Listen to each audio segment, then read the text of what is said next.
before the Board of Adjustment today is whether there's any merit to either of those claims. One, it references essentially the development plan, essentially says the development plan says no drive-thrus, therefore this appeal should be granted. I think the board knows, I'm sure the city councilor knows, that development plans don't preempt zoning. The fact is zoning does allow drive-through restaurants subject to a conditional use permit. That's exactly what the Board of Public Service did.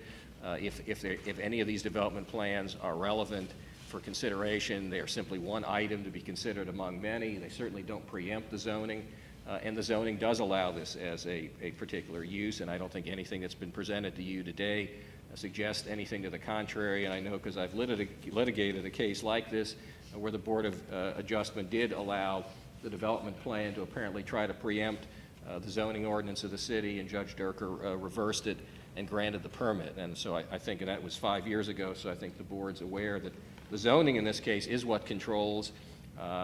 The other ground that was stated was basically that the citizens are opposed to this. Again, the alderwoman for this particular ward has been on record twice in support of it, and I don't think there's any way to know other than, I certainly don't question the sincerity of the people who are here today, but they obviously are a handful of people, and certainly one has no idea what the people generally in the neighborhood think. The alderwoman has supported it, and that was the only other stated ground. As to the specifics, we had one of the few speakers who were here today. One said you should close the entrances on Grand, and the other speaker said close the entrances on Winnebago. It obviously points out anyone can redesign the plan from the community if they choose to. Clearly, I think the comments evidence that the people here today really didn't care what changes McDonald's made to the plan. No one addressed any of the specifics that we brought to your attention, but I hope the board will recognize that we were responding to you, that we do have a good plan. And again, going back to the basic standards, this is why the Board of Public Service approved it with limited conditions. This is the right use for this corner given what is in the area, and we think it is a very positive step for the neighborhood.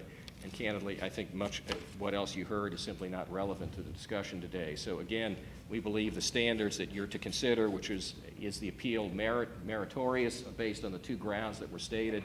Neither one of them is.